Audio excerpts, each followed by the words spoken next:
Kita fokuskan bukan pada hujan, tapi fokus kepada satu kebenaran firman Tuhan. Ya, kita baca saja firman Tuhan. Di dalam 2 Petrus 3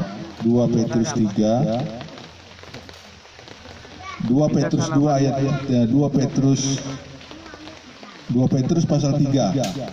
Petrus pasal 3 ayat 1 sampai yang ke-16. Sudah dapat? Di dalam 2 Petrus pasal yang ketiga ayat 1 sampai yang ke-16 berbunyi demikian.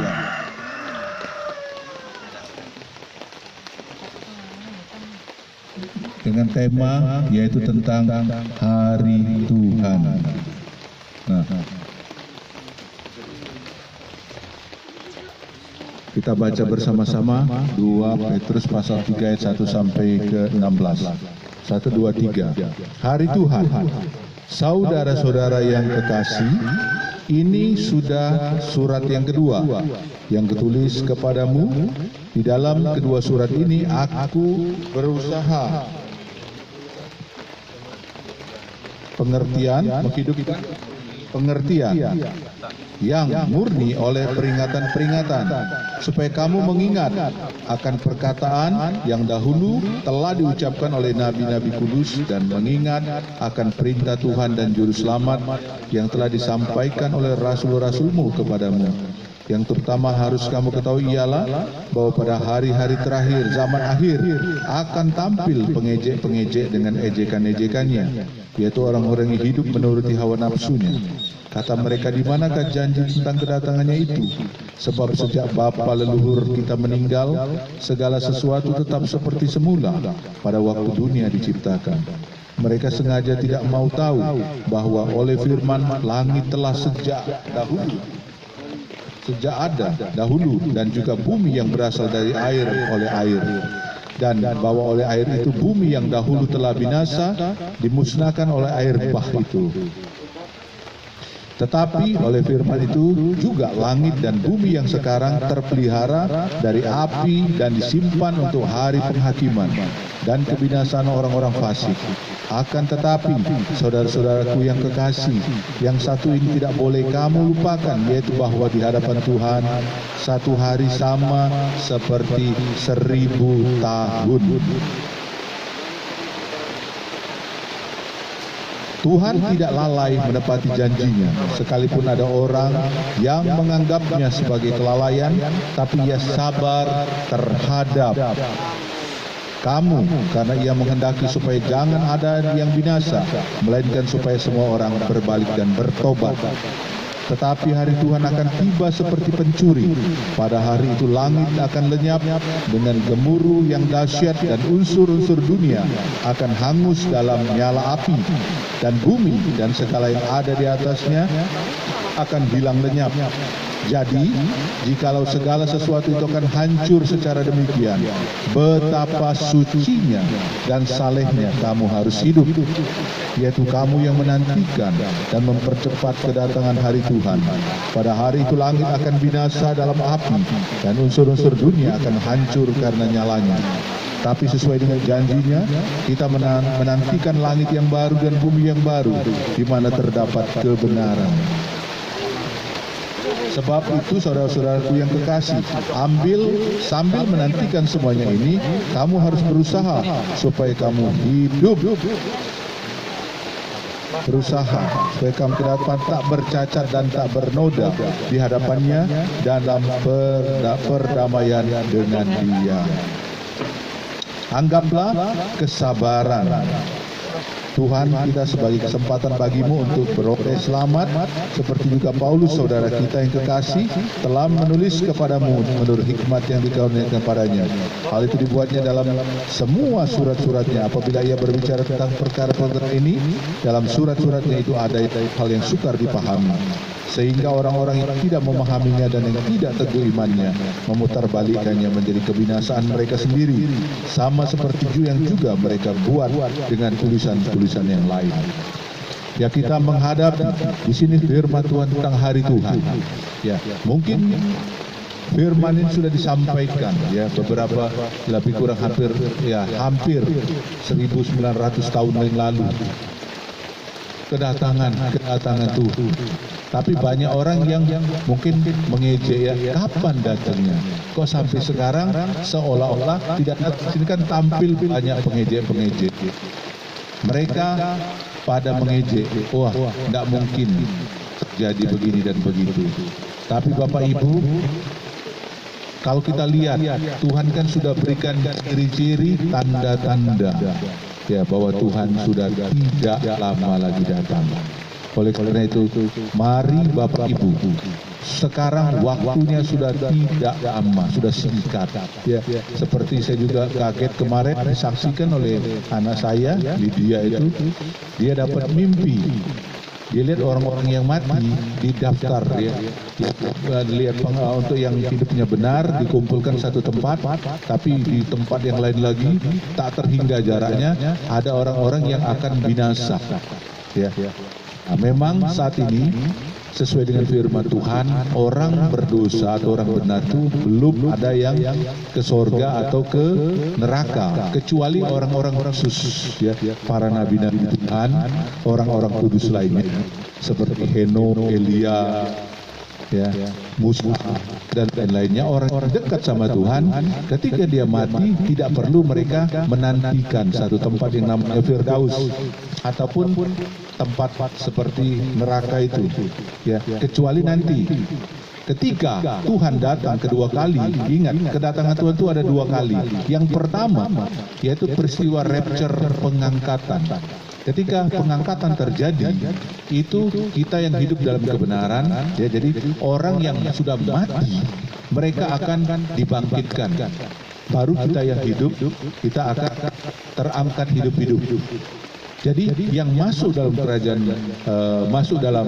kerajaan surga nanti atau dalam peristiwa rapture itu hanya roh dan jiwa kita saja, tapi tubuh ini, walaupun tubuh kita matinya dikremasi, tapi itu akan menyatu kembali. Ya Allah, itu tidak ada yang mustahil. Jadi bukan soal dikremasi atau tidak dikremasi, itu tidak jadi masalah. Karena Tuhan Maha Kuasa. Tuhan satukan kembali tubuh kita ini dengan jiwa dan roh kita menjadi sempurna. Itulah namanya keadaan fisik di mana kita dibawa ke dalam pesta perjamuan dengan domba. Jadi orang-orang kudus yang mati sejak mulai dari Yesus Kristus, atau ya boleh dikatakan mereka yang diinjili oleh Tuhan, ketika mereka mati sebelum Yesus, mereka diangkat ke takhta Firdaus. Kita sudah didaftar ya, didaftar masuk Firdaus atau masuk Hades. Kalau masuk Firdaus itu tempat yang nyaman, yang indah, yang luar biasa, seperti macam surga saja. Tapi surga akan jauh lebih indah. Sementara tempat penantian namanya itu. Nah, orang-orang yang tidak mengenal Tuhan Yesus Kristus, mereka ditempatkan satu tempat yang namanya Hades, tempat penantian sementara. Jadi kalau kita jangan sampai tergoyah ketika orang mati, larinya kemana? Roh dan jiwanya. Memang tubuhnya hancur, tapi nanti ada waktu.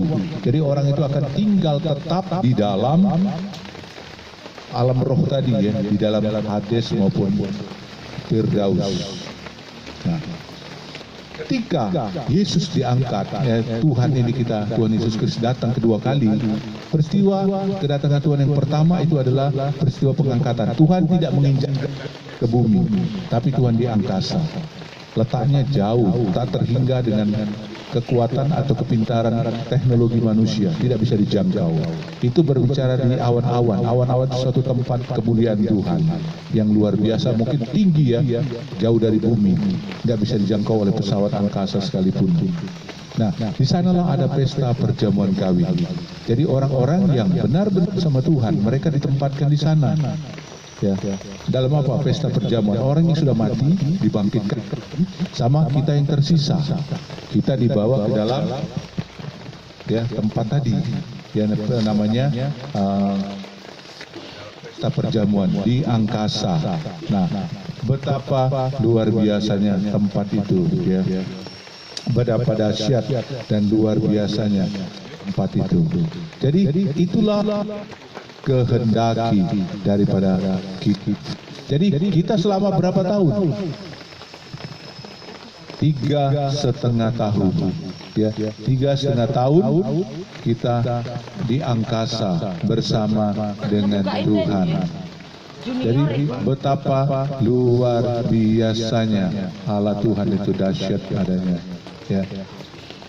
Nah, mereka, kita semua yang di angkasa selama 3,5 tahun tadi ya, kita, nah di sana dalam pesta perjamuan bersama Tuhan Yesus Kristus. Tapi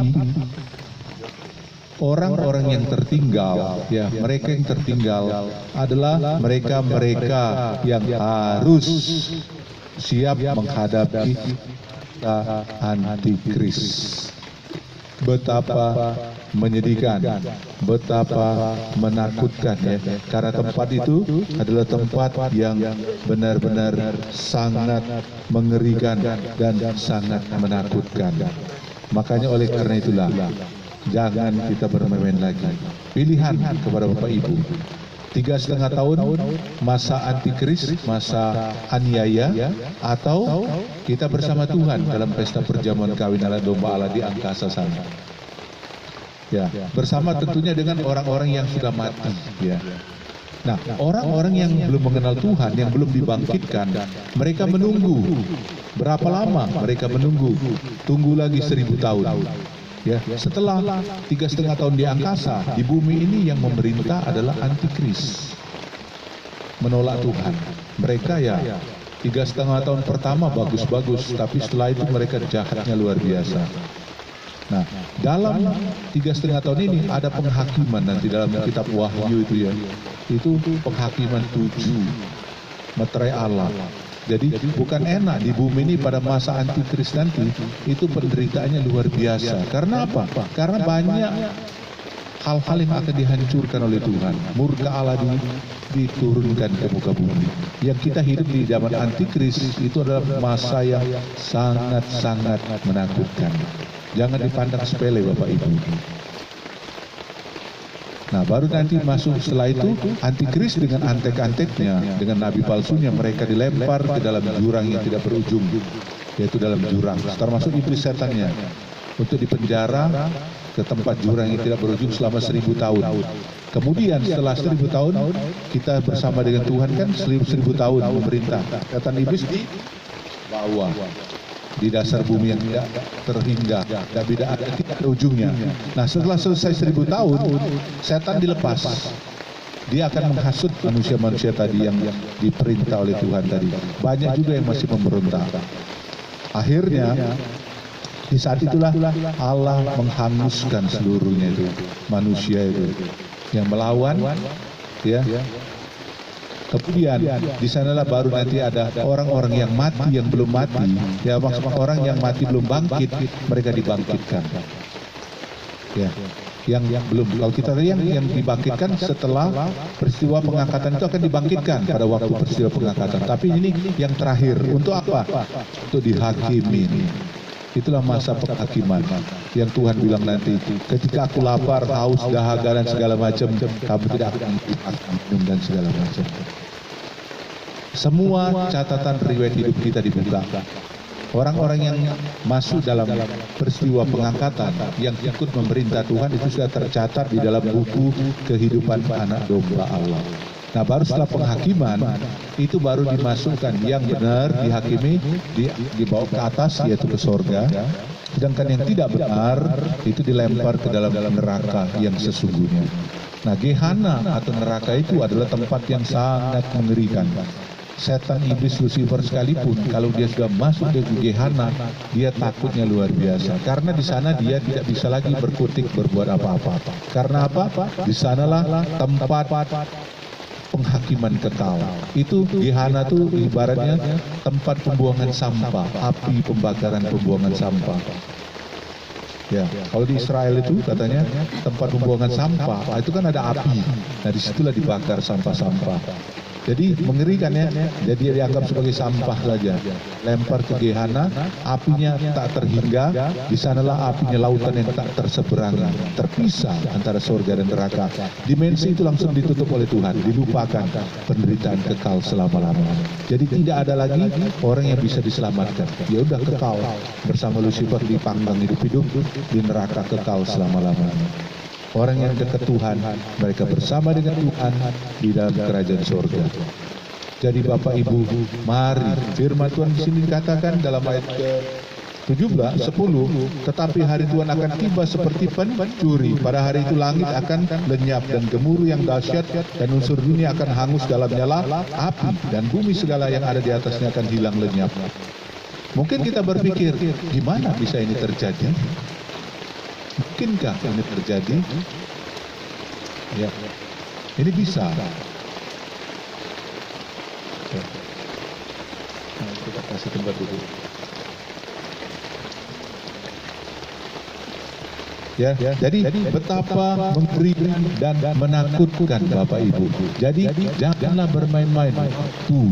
Kita kepada Tuhan sudah tidak lama lagi.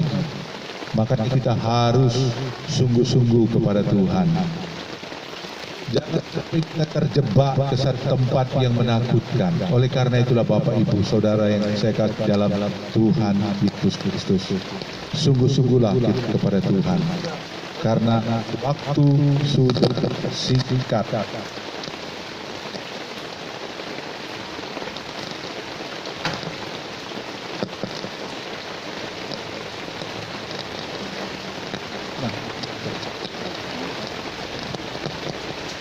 Jadi betapa luar biasanya, maaf ya, mungkin karena situasi hujan, situasi apapun, kitanya agak sedikit terganggu, tapi tidak terganggu. Tidak usah ini kan risaukan terlalu. Nah di sini jadi, mari Bapak Ibu, supaya kita seperti firman Tuhan, tetapi hari Tuhan akan tiba seperti pencuri. Pada hari itu langit dan bumi akan lenyap. Masuk akal enggak? Langit dan bumi bisa hancur. Bagaimana cara menghancurkannya? Nah, ilmu pengetahuan sudah membuktikan, ya, didukung oleh pengetahuan. Sekarang ini kalau kita menghancurkan bumi, mau diledakkan nuklir, tidak hancur-hancur, betul? Biar 1000 nuklir, 1 juta nuklir, bumi tidak akan hancur. Malah nuklirnya akan hancur kalau masuk ke perut bumi karena panasnya. Bagaimana caranya ini? Setelah ditemukan oleh ilmuwan 20 tahun belakangan ini, ada satu yang namanya senjata yang maha dahsyat. Mungkin Allah ciptakan sudah ya. Itu namanya black hole. Black hole itu ada lubang hitam. Jadi terjadinya black hole itu karena matahari, yaitu bintang raksasa atau matahari yang meledak. Terus dia membesar. Kalau ketika meledak dia mengembang dari kecil sini, lebar. Terus busuk lagi, lebih kecil lagi. Jadilah seperti partikel-partikel yang beratnya luar biasa. Dan ini namanya black hole, itu lubang hitam. Dia menyedot. Bahkan cahaya masuk di sana tidak akan lepas. Dia akan tertutup. Nah, dia bisa menyedot alam semesta ini. Bumi masuk sana disedotnya habis. Ada yang bilang begini, black hole 1 mili aja ada di bumi, dalam tempo sekian tahun, berapa juta tahun, bumi akan lenyap. Kalau black hole-nya segede bumi, ya habis, ditelan dalam sekejap. Bahkan bintang yang besar pun bisa ditelan, alam semesta bisa ditelannya. Kemana larinya? Yang nggak tahu, habis pokoknya, nggak bisa lagi hilang lenyap. Jadi partikel-partikel atom. Nah, itulah bisa sesuai dengan firman Tuhan. Jadi Allah sudah ada. Allah itu adalah maha jenius, maha tahu dan maha hadir. Dia bisa melakukan di luar akal pikiran kita sebagai manusia. Oleh karena itulah Bapak Ibu, marilah, kalau bumi dan langit akan lenyap, kita betapa hidup salehnya kita. Jadi jika segala sesuatu ini akan hancur secara demikian, betapa suci dan salehnya kamu harus hidup. Jangan kita lagi banyak sekarang ini hidup tidak patuh kepada Tuhan. Hidup tidak menuruti kehendak Tuhan. Bukan waktu bersantai-santai. Karena sekarang kalau zaman dulu memang belum banyak penggenapan, belum banyak firman orang-orang yang dikasih penglihatan dan segala macam. Tetapi sekarang kita perhatikan, ya, Tuhan semakin menyatakan kebesaran dan keagungannya. Oleh karena itulah Bapak Ibu, biarlah kita lebih sungguh-sungguh lagi kepada Tuhan. Ya. Jangan lagi bermain bersantai, ya. Karena waktu Tuhan. Sekarang ini kita betapa mengerikan, ya. Sudah banyak bencana. Bahkan beberapa waktu yang lalu, ya, dari ITB Bandung, bagian geologinya, mereka sudah memprediksi ada nanti takutnya gempa, ya, gempa megatrust, mega tsunami, gempa yang ukurannya bisa 20 meter ke atas. Nah, bayangin kalau dia dari pantai selatan bahkan sampai ke NTT, ke Pulau Bali. Kita nih hidup di mana nih? Di pantai selatan, betul? Betul. Ya, libasnya habis kita, tingginya 20 meter. Nah, jadi jangan lagi kita untuk bersantai-santai. Lakukanlah sesuai dengan firman Tuhan. Jangan kita gentar, maju terus di dalam Tuhan. Hiduplah. Memang apalagi ditambah lagi dengan masalah COVID ini, virus yang mematikan lain. Di Amerika sudah sampai 7,3 juta, ya. Yang matinya sudah berapa? 200 ribuan lebih. Jumlahnya sudah jutaan. Jadi bukan lagi kita bersantai, kita menghadapi, belum lagi pandemi yang menakutkan, ekonomi kacau balau jadinya. Ini karena ya itu tadi, wabah segala macam ini, penyakit sampar yang tidak diharapkan terjadi di luar prediksi manusia. Jadi benar-benar inilah waktu tanda-tanda akhir zaman. Contohnya di dalam 2 Timotius 3 ayat yang ke-1 sampai yang ke-10, tanda-tanda akhir zaman. Ya, kasih kebanyakan manusia akan lun, manusia akan mementingkan diri sendiri.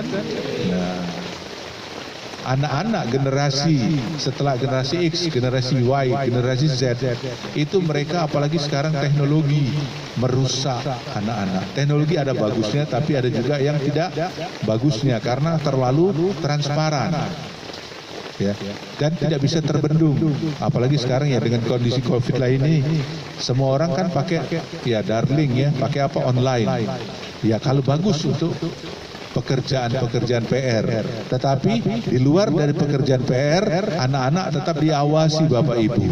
Apalagi masa-masa remaja, sehingga mereka bisa melihat film-film yang tidak baik. Ya, zaman sekarang itu yang terjadi. Anak-anak bisa di kamar berjam-jam. Kapan dicek? Waduh, nonton apa itu? Nonton FB, dibalik BF. Nah itu, ya, bahaya sekali. Makanya hati-hati untuk kehancuran anak-anak kecil itu, remaja, terutama yang baru mau remaja, umur 11, 12, 13, 14, 15 sampai 17 tahun, menakutkan. Orang tua harus mengontrol, ya. Jangan dipercayakan 100% mereka main HP. Ini pernah terjadi seorang hamba Tuhan. Dia lihat anak-anak situ kumpul kan, dia kaget. Loh, anak ini kenapa kecekik-cekik, ketawa-ketawa. Dia rampas HP, kaget dia. Waduh, katanya itu. Kebetulan bapaknya itu ya hamba Tuhan yang sehobinya nonton begitu. Jadi anaknya buka, tidak tahu, tidak sadar diri. Dibuka, kaget dia. Nah, apa yang terjadi Bapak? Jadi jangan main-main, ya, terutama yang punya anak remaja, mulai remaja sampai besar. Ini yang merusak manusia, ya, generasi sekarang. Seharusnya nggak terjadi, bisa terjadi. Nah, ini artinya sudah sesuai dengan 2 Timotius 3 ayat 1 sampai 10. Kasih kebanyakan orang akan luntur. Sekarang kan orang egois, betul? Mentingkan diri sendiri. Ditambah lagi nanti generasi itu mereka tidak mengenal agama lagi, nanti lebih dahsyat. Mereka meninggalkan agama. Mereka bahkan melawan orang tua. Bapak Ibu, hati-hati, ini tidak mudah zaman sekarang. Akhir zaman ini. Ya, anak-anak loh dari kecil sekarang kita didik, tidak semua zaman saya. Kalau zaman saya dulu dimelototin, kerucut. Sekarang dipelototin, tambah melotot katanya. Jadi lebih mudah atau tidak? Lebih susah. Zaman sekarang ini adalah zaman yang menakutkan, Bapak Ibu. Anak-anak itu ngeri, dia tidak bisa kita kadang kita ngelawan, dia malah melawan. Anak kecil loh. Coba dirampas HP-nya, bisa nangis terus dia, tidak berhenti-berhenti. Benar atau benar? Nah ini. Artinya memang sudah zaman dengan kondisi seperti itu, firman Tuhan sudah tahu. Tuhan kan tahu dari awal sampai akhir, bukan dikarang-karang oleh Tuhan.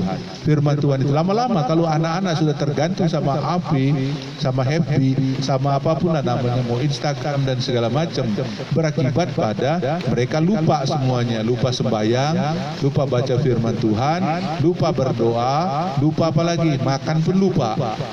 Akhirnya lupa bergaul, asal bisa sama HP aja. Dengan apa satu kamar pun mungkin dah bersaut-sautan, masing-masing sibuk dengan HP-nya. Coba saya perhatikan zaman sekarang. Dalam satu kamar aja, apalagi satu rumah, mereka jarang, masing-masing kan gini. Tidak tahu apa yang dilihat, apa yang dikomen. Ya, pakailah HP Bapak Ibu sesuai dengan kebutuhan kita. Ada firman Tuhan bagus, tapi zaman sekarang sudah terbuka film-film yang tidak bagus itu, karena yaitu tadi setan juga bisa masuk melalui teknologi untuk merusak manusia. Ya, jadi betapa menakutkan dan mengerikannya. Firman Tuhan sini tegas, kita diajar hidup suci. Tuhan katakan apa? Berbahagialah mereka yang hatinya suci atau murni, karena mereka akan melihat siapa? Tuhan. Itu Matius 5 ayat yang ke-8. Nah, sehingga pada akhirnya orang hanya tahu doa dan doa. Padahal di dalam Yakobus 5 ayat 18, coba bacakan yang kuat. Yakobus 5 ayat 18 apa itu? Siapa yang ketemu duluan baca kuat-kuat suaranya. Yakobus 5 ayat yang ke-8. Ayat yang ke-16 kalau enggak salah. Yakobus 5. Ayo. Berlomba. Yakobus 5 ayat 18. 16 kalau enggak salah. Ayo cepat ayo.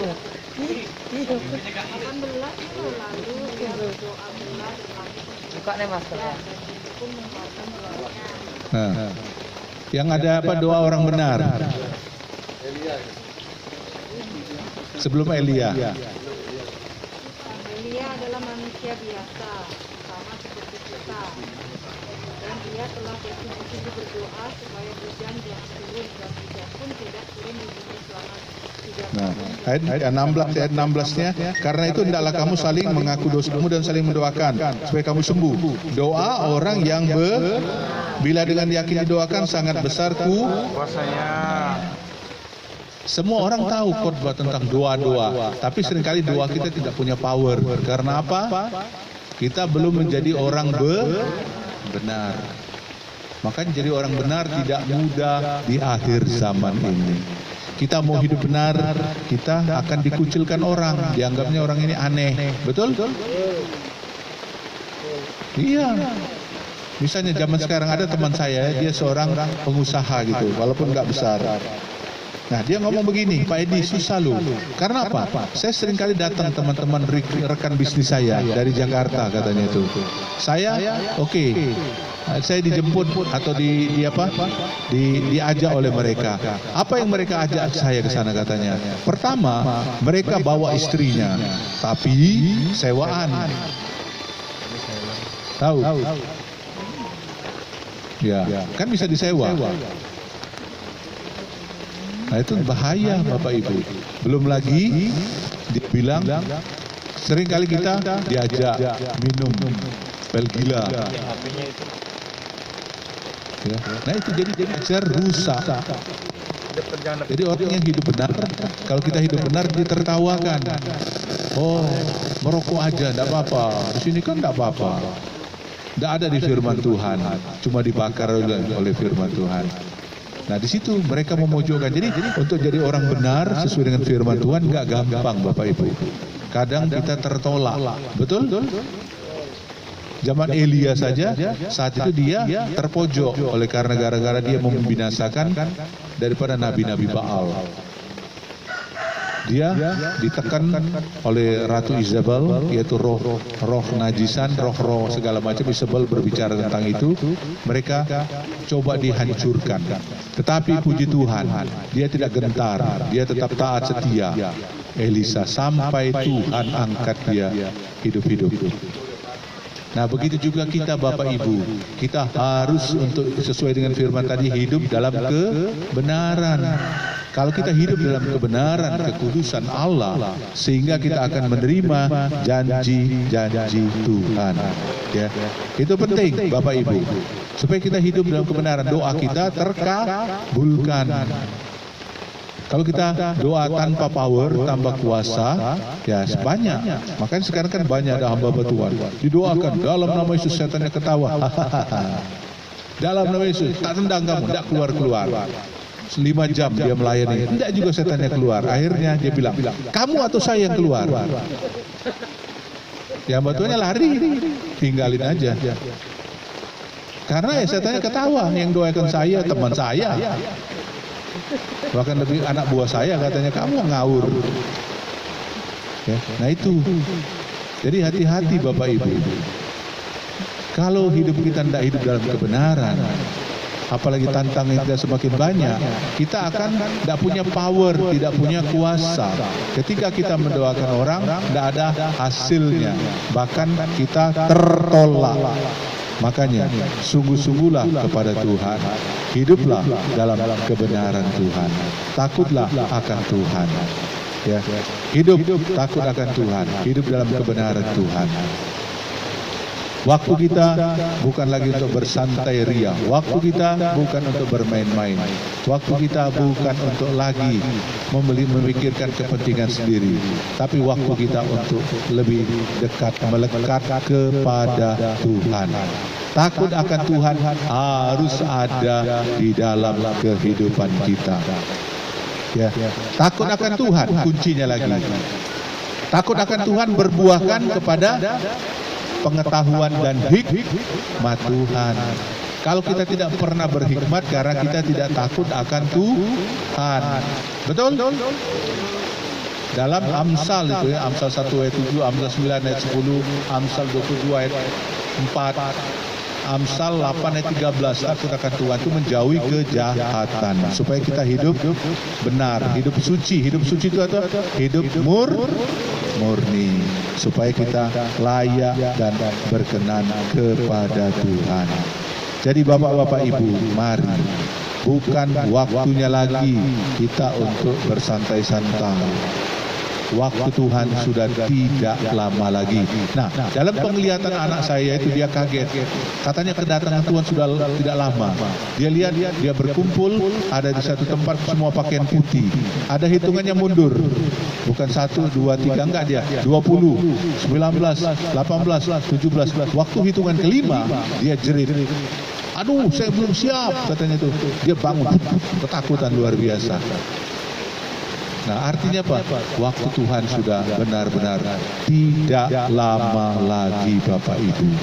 Jadi marilah, jangan lagi kita bermain-main, jangan lagi kita bersantai ria, jangan lagi kita asal-asalan. Hiduplah benar di hadapan Tuhan supaya Tuhan menyatakan kuasanya, Tuhan menyatakan campur tangannya, Tuhan menyatakan pertolongannya. Ya. Luar biasa Allah itu. Firman Tuhan tegas, firman Tuhan benar-benar nyata dalam kehidupan kita. Oleh karena itu, mari supaya kita sungguh-sungguh kepada Tuhan dan hidup di dalam kebenaran firman Tuhan.